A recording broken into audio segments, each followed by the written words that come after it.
As you know, the President has put forth a proposal that has as the recovery bill as one leg of the stool toward this three-legged stool, the recovery package, and we have to make sure that that recovery package works. And in that regard, while I mentioned a few things that directly and definitely benefit rural America, there are tens of billions of dollars that are going directly to governors to help with education, with health care, with infrastructure building, and the rest in rural America as well. I just mentioned some of the discrete that only address ag, but the bulk of the bill about rebuilding the infrastructure of America with a vision for America, about creating jobs and moving people to work and product to market, and to do so in a way that reduces cost. We have to make sure that works, so I'm counting on you to give me some direct feedback as to whether that money is reaching your communities. That's one leg of the stool. The second is the housing crisis, which is rampant, and in some places, and Joaquin knows this about California and Central California, the foreclosure rates are so stunning, they're frightening. They're frightening there, and we have to turn that around if we're going to change. We're going to address the financial crisis. We have to resolve the housing crisis. And just last week, the President announced his guidelines and his provisions for that. And then the third is how we get credit, how these banks, these financial institutions honor their responsibility to fuel, that is to say, to fund through putting credit out there, Main Street and not just Wall Street. So it's a difficult challenge. It must be addressed. We have to recognize it's long term. It's not today or the day after.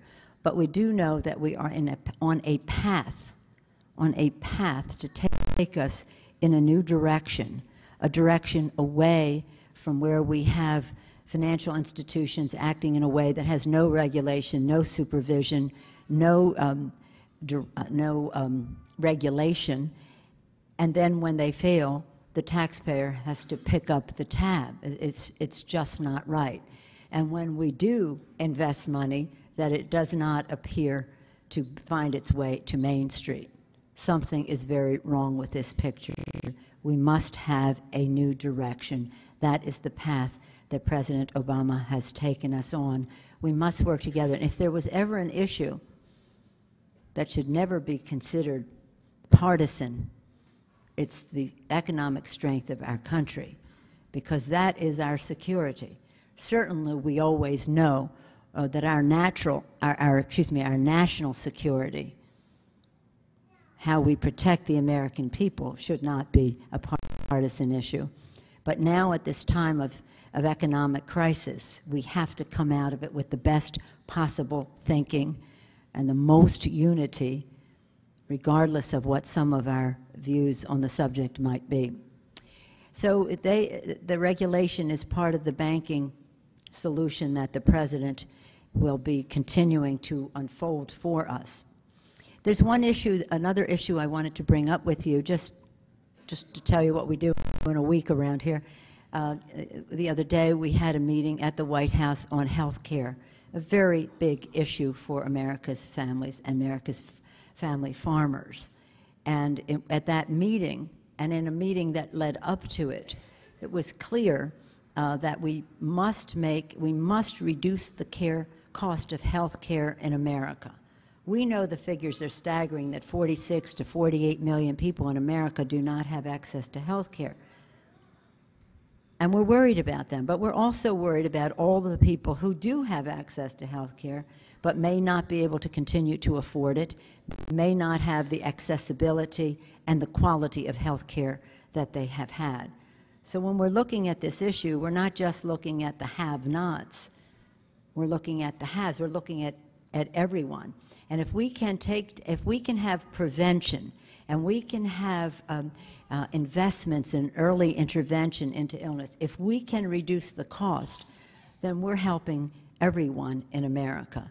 And if we're going to ever get our budget deficit down, if we're ever going to address the issue of entitlements and entitlement reform, Medicare, Medicaid, Social Security, the best way to go about it is to reduce the cost of health care. It has the biggest impact on increasing cost in every other aspect of the entitlement. So just giving you a little array of the issues that we are addressing that have a direct personal relationship to you, that have a direct relationship in terms of agriculture, in terms of our economy, and in terms of the security of our country as measured in the strength of our people as well as our military might. I come here to say thank you on behalf of my colleagues. I know Rosa DeLauro was here, and you know she has your interest at heart. She has the purse strings. She has the purse strings. Colin has the policy strings. I think we're all in good hands in terms of their advice, but none is better advice than we can get directly from you as to the impact that public policy has directly in your lives. We take great pride in America that our farmers and ranchers have given us the most abundant, most affordable, and safest food supply in the world and in history.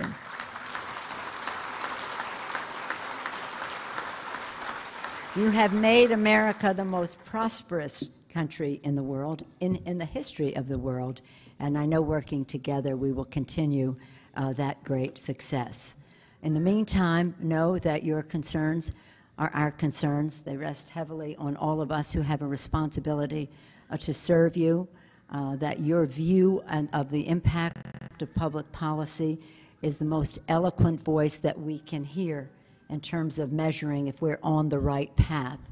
I again thank you for being such a tremendous intellectual and grassroots resource to us, and hope that I can count on you to do that over and over again. In conclusion, though, let me once again praise Tom Bias for his tremendous leadership. Wish him well as he goes forward.